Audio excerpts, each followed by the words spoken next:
এখানকার মুখ্যমন্ত্রী হয়ে গেছে রহিম বক্সি। বড় বড় কথা, ঢুকতে দিবনি, গাছে বেঁধে রাখবো,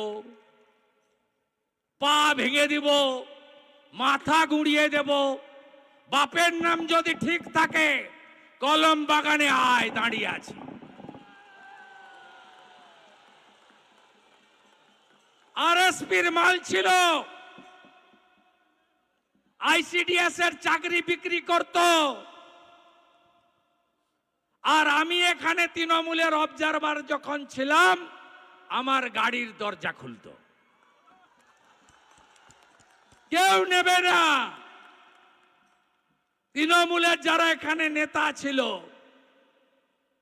হামিদ ভাই থেকে শুরু করে, মালতীপুরের ইমদাদ ভাই থেকে শুরু করে, রফিকুল থেকে শুরু করে, কেউ নেবে না। বলছে মালটা চোর, দাদা একে নেবেন না।